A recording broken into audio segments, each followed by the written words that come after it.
Hello friends, it's me, and today, what is the evil plant? Let's check out. Game theory, Indigo Park is controlled by evil. From the game theorist. Together, let's go. Let's start. Oh.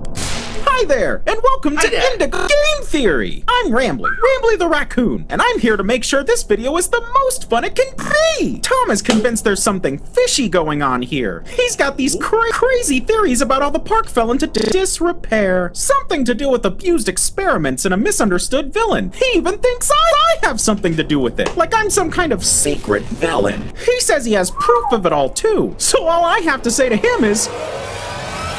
good luck! Good luck! Hello Internet! Welcome to Game Theory, the show Hello Internet, welcome to Game Theory. That's also stuck inside your screen. But despite what I thought was a lonely existence here in the PNG void, I finally found myself a kindred spirit. His name is Rambly the Raccoon, and he's from the brand new mascot horror game that's probably been all over your YouTube homepage the last few weeks, Indigo Park. Right now, only Chapter 1 is available, but this thing has taken off. It was so well received, in fact, that the Kickstarter campaign for Chapter 2 was fully funded in just over 24 hours. And it makes sense why. This isn't just a game for indie horror fans. It's actually made by an indie horror fan, the Twitch streamer and YouTuber Unique Geese, who's not only known for playing indie horror games, but also fixing one of the most poorly received and broken indie horror games of all time, Garten of Banban. Ooh! Ooh! Oh, that is so much scarier. Oh, that's legitimately very scary. So with that success under his belt, it only felt right that we cover his new game here on Game Theory. Because where there's good indie horror gameplay, there's also bound to be some good lore. In fact, when I took a No, it's not lore. It is lore! sneaky peek at the game files, I found that there was a video just titled Lore. I thought to myself, wow, this is gonna be an easy video. Until I looked at it and learned that it was just there to make fun of Easter eggs and to put me face to face with an old friend. Everywhere I go. Game Theory!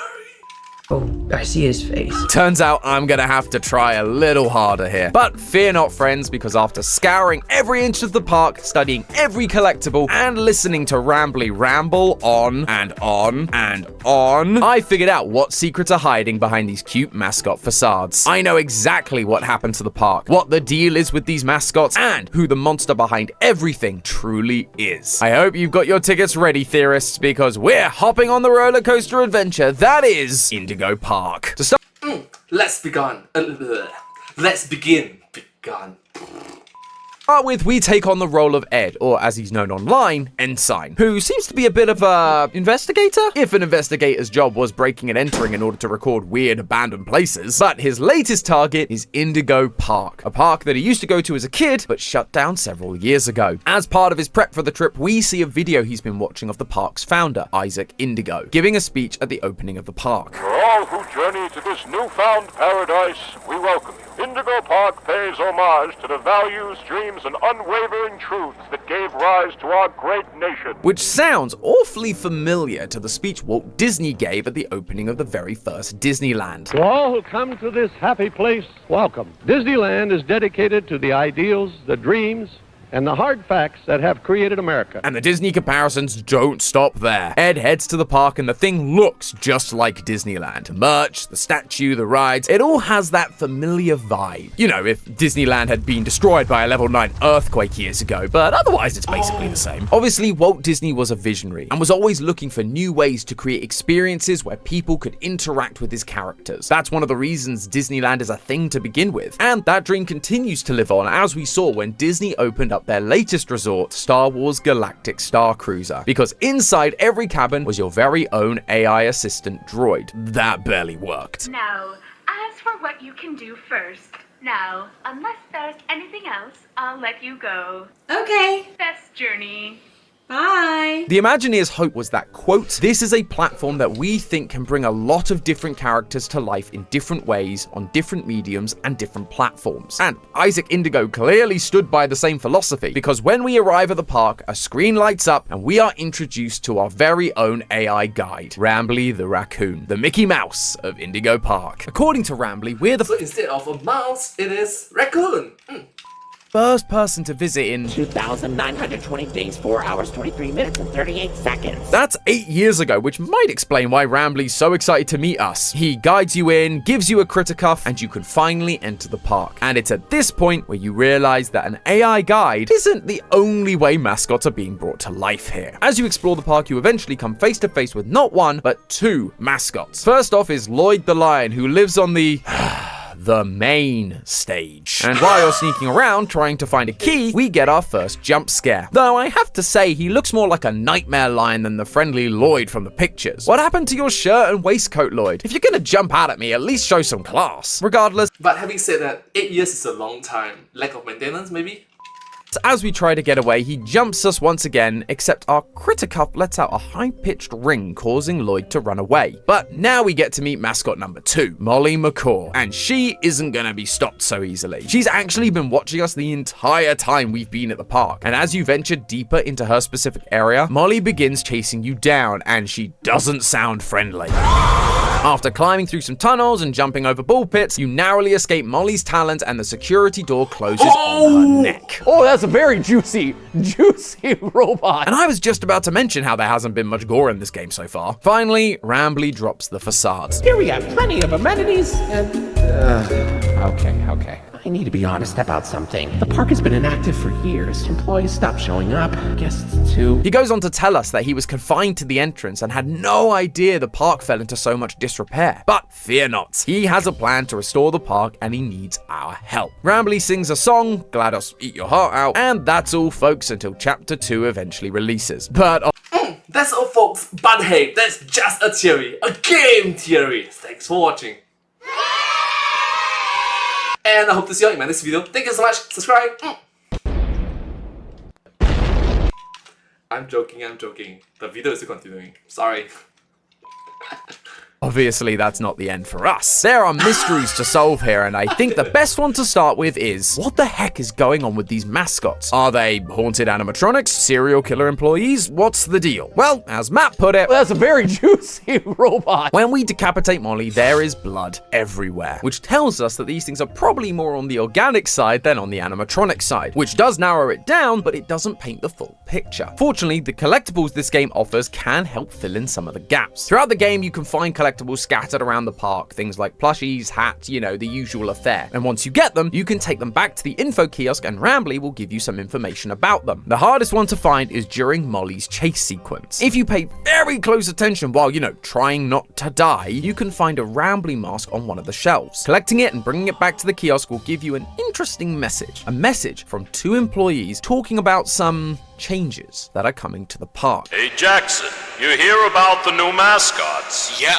think it'll put us out of a job? I think so. Old sport. And right after we got this damn raccoon costume. The employees wearing mascot costumes were being replaced, and clearly not by other employees wearing mascot costumes. They're being referred to as their own thing, separate from the employees. And when you take a closer look at Molly's design, you can start to see what they mean. It might seem pretty on point for an indie horror game, but put it side by side with her cartoon design and you'll notice it doesn't match. She's missing clothing elements like her waistcoat and shorts, and her wings are more yellow than they are blue. This might not seem like a big deal, but in places like Disneyland, character designs are super important. All mascots that walk around the park have to be exactly as they're depicted on screen, even to the point where the actors playing them have to be the correct height. So for characters like Molly and Lloyd to not look like their cartoon counterparts, it stands out as odd. It tells us that these mascots aren't costume serial killers or mascot costumes brought to life, but instead something else. If Molly But what if 8 years, lack of maintenance, it dropped color, or the color degrades? Maybe. catches you during the chase sequence, we get to hear her speak. That line seems to be referring to the fact that these characters have been around for 100 years, just like Mickey Mouse and the gang. However, on that same death screen, we also get this tidbit of information. Quote, Molly can repeat words she's heard. And wouldn't you know it, we've actually heard this line somewhere before. During Rambly's railway ride, we encounter one of the other mascots, Finley the sea serpent. And he says, "You've known me for 100 years, Rambly." And if you look closely while you're on the ride, you can see Molly spying on us the entire time. Now, Molly is a macaw, and so at first, her parroting speech makes sense, except the character of Molly should be able to do more than that. We see it on that same ride. Her character has full sentences. It's Molly Macaw, the greatest pilot you ever saw! So, her just mimicking phrases rather than displaying any human-like behavior tells me that she's more animal than anything else. Like, she's not a person turned into a mascot, but instead an animal that Indigo Park was experimenting on to turn them into a mascot. Hence, Okay. Whoa. It got dark really quick. they're only able to act in the way their animal counterparts would. Like Lloyd not being able to speak despite his big personality, because that's not something lions can do, and why he prowls and pounces exactly like a real lion would. That being said, unlike every other indie horror game where they create living mascots that turn out to be monsters, in the case of Indigo Park, I'm not sure they always were monsters. If you explore the canteen in Molly's area of the park, you can find an arcade machine with a playable game on it called Rambly Rush. In it, you play as Rambly in an arcade-style side-scroller, where Molly has crash-landed at the end of the stage and it's your job to save her. This is where we are introduced to the final member of the Indigo Park crew, Salem the Skunk, and they take on the role of the villain in this game. Salem... Alright, so stop for first. There's a raccoon, lion, parrot, and skunk. uses potions to turn Molly into an evil purple version of herself who then attacks you. When you defeat her, she screeches and the arcade game crashes. But as you can probably tell, I don't think this is just an arcade game. I think it's a hint as to what happened to this park and its mascots. Because all the best lore comes from arcade machines, right, Steel Wool? Anyway, this game shows us that, as you'd expect, Molly is meant to be a good mascot. But FNAF! something changed that turned her into a murdery bird that chases us down the halls. They weren't always monsters. Instead, they were corrupted at some point by Salem the Skunk. And given Lloyd also has literal blood on his hands, clearly the others weren't far behind. I suspect that this is what caused the sudden evacuation of the park 8 years ago. The place doesn't look like it's been abandoned. There's rubble and destroyed buildings everywhere. Oh, sorry. Raccoon, lion, parrot, dragon, skunk. Everywhere. And if you take a look at Finley at the end of the chapter, he's a pretty big boy. This destruction I knew it! was caused by the mascot suddenly turning on the staff and tearing up the place, leading to it being abandoned for 8 long years. And yet, I'm not so sure Salem is really doing anything nefarious here. Yes, the place has ended up totally destroyed, and based on the blood on our mascots, people clearly died, but what if I told you that it was justified? During Rambly Rush, you can find this little ledge that looks suspicious. See, look at this. Doesn't that look like there's an extra bit of cave down there? And especially in a game where there's secret lore to be had? Oh, Matt, if only you knew how close you were. Because if you do jump down into that gap, there is a platform for you to land on, and walking all the way to the left reveals Molly in a cage, which is a pretty sad sight, but it gets worse. Remember how Molly can only repeat things she's heard? Well, during those death screens, we seem to be getting phrases that she's heard from former staff. Some are fairly harmless, but others, not so much. Those sound to me like the new mascots were being abused by the staff, who likely were annoyed at them for losing their colleagues' jobs and saw them as just wild animals, regardless of how wild they truly were. So, when we see Salem corrupting these mascots, leading them to rebel, it's not a literal corrupting via a special potion like we see in the game, but instead, it's a metaphorical corruption. Salem is likely receiving the same abuse as Molly, and so decides to put a stop to it. They encourage the other mascots to rise up with them and take revenge on the people that have abused them. To the workers, this would appear like Salem has corrupted them, because after Salem got to them, these mascots weren't going to take their abuse anymore. This is often how rebellions throughout history have been viewed by the oppressive side. Just look at Samuel Sabry's free thoughts on the proceedings of the Continental Congress. Or, you can just watch Hamilton. But just like Hamilton and the other founding fathers who corrupted the minds of the American people in the eyes of the British, Salem isn't the villain they're being painted to be. They are the hero, the one who liberated these poor creatures from their abusers. And while they seem violent and dangerous to us, based on what we're seeing, can you really blame them? They don't want to be shoved back in their cages or taken advantage of again. And I have a feeling as we meet more of these mascots, especially Salem, we'll see more and more of this come to light. But if you want to see more and more of me, then be sure to check out GT Live on June 27th at 3:30 p.m. Pacific time, because not only are we going live there, but we're going live from VidCon. That's right, after 5 long years, we're doing another GT Live live. Matt and Steph are going to be putting us new hosts through our paces, and the fun part is that you guys will get to affect who wins. So I need you guys to either go down to the description and get yourselves a ticket for VidCon, or you can tune in to GT Live at 3:30 p.m. Pacific time on June 27th to help me win this thing. I mean, we are the OG channel after all. I feel like it's our birthright. Gamers for life! Well, to be fair, make a very good point. First come the game theorists, film theorists, food theorists, style theorists. And in between here and there, in between game and film, there is a GT Live. And also, fun fact, right now is the 7th of August 2024, 7th of August, 8:20 p.m. I'm gonna upload this at 9 p.m. later, so yeah, I know the results from VidCon. What do you think? Anyways, thank you so much. Let's continue watching. And just to convince you a little more, we have a very special mystery announcement that we're going to be making during the show, so you definitely don't want to miss it. But for now, let's stick to solving Indigo Park mysteries, because if Salem isn't the villain, then who is? Every indie horror game has to have a good villain. It would feel pretty empty for us to end the video without someone to be suspicious of, right? We could just say it's Isaac Indigo, the creator, for making these monsters in the first place. However, he's likely already dead, and not by the hands of the monsters. When we first enter the park, a computer shows us the date, Saturday, October 7th, 20XX. However, in that opening cutscene, we see a report about the park shutting down, which Rambly has already explained to us was 8 years ago. And on that report, there's a date, 2015. So 8 years later would be 2023. And wouldn't you know it, October 7th, 2023 was a Saturday. We even see the XX was originally set to be 23 in some of the early footage for the game itself. So that feels pretty solid. Now, as we've established, Isaac Indigo is a parallel for Walt Disney, but Disney died in 1966. Therefore, Isaac likely died around the same time. So by the time the game takes place, he'd have been dead nearly 60 years. And it'd almost be 50 years before the park shut down and the experiments began, which makes it pretty hard for us to stick the main villain role on him. But I have... Or maybe the guy lived until 100 plus years old and still alive? 100 plus years old dude.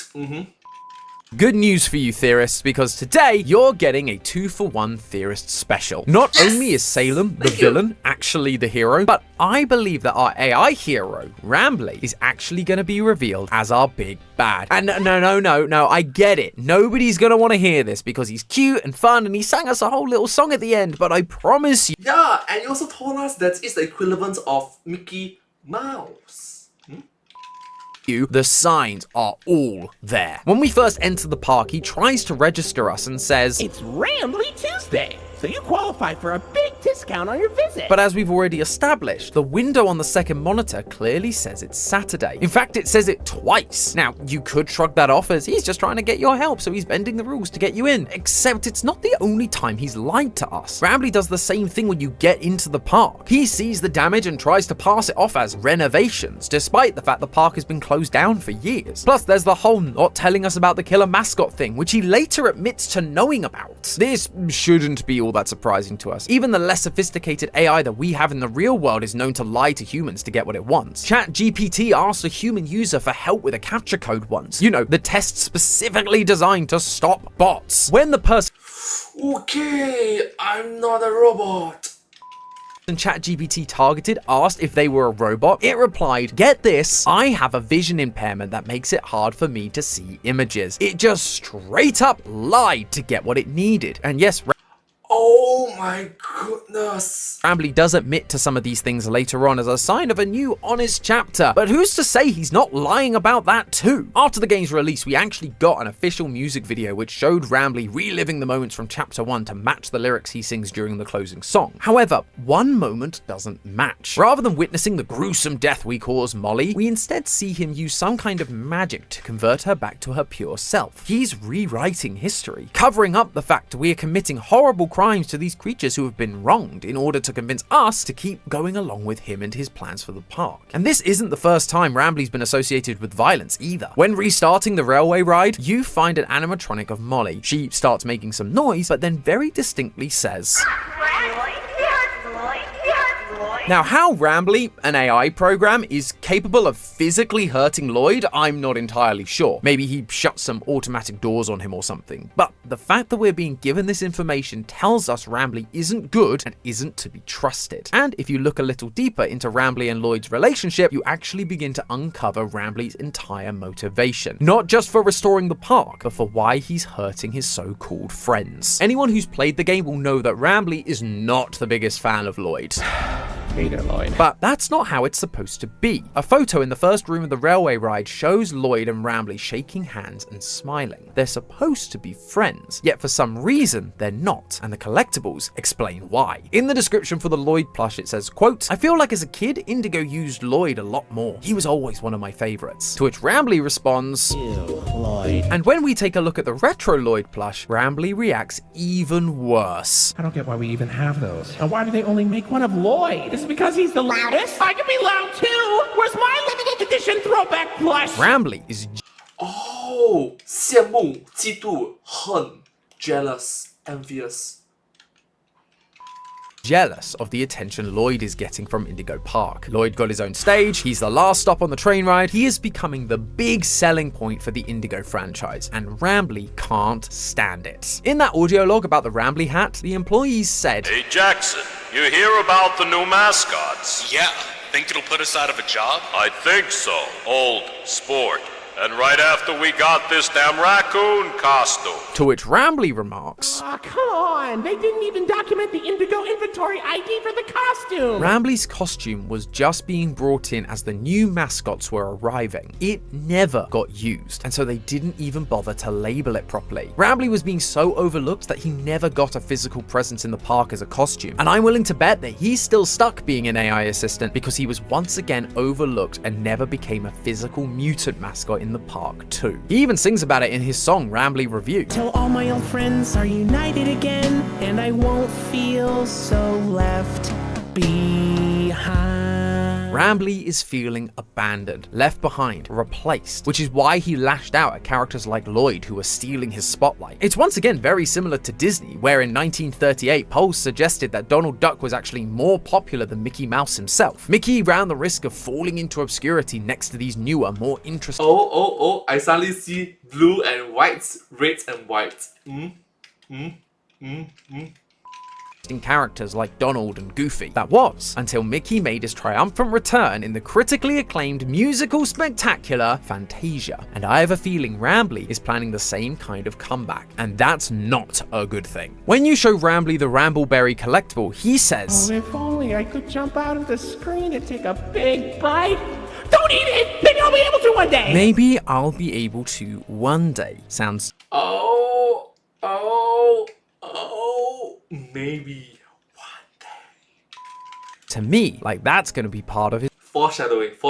His big restoration plan, getting us to help turn him into a real living mascot. And given how well that went the first time around, I'm not sure it's gonna go so well for us either. But there you have it, friends, the story of Indigo Park Chapter 1. A Disney-esque theme park desperate to bring its characters to life, only to create monsters by abusing the ones they did create and abandoning the ones they didn't. Thanks to them, Rambly is now on a mission to restore the park to its former glory, and he's gonna do it by whatever means necessary. He's happy for us to kill his friends because they were the ones stealing his spotlight. With them gone, the only character left in the park would be him. He would have all the attention, providing we play along and help give him his own mutant mascot body. If we don't, we could also end up like Molly, and I quite like my head where it is personally. Now, where did I put that raccoon? But hey, that's just a theory. A game theory! Thanks for watching. And if you like creepy mascots, then you'll love our deep dive into the mysteries of the lost N64 game, Shipwreck 64, which is on screen right now. Happy hunting, theorists! Well, thank you so much. Hope you enjoyed. But hey, that's just a theory. A game theory. Thanks for watching. Thank you. And I hope to see you all in my next video. Remember to subscribe. Thank you so much. Subscribe.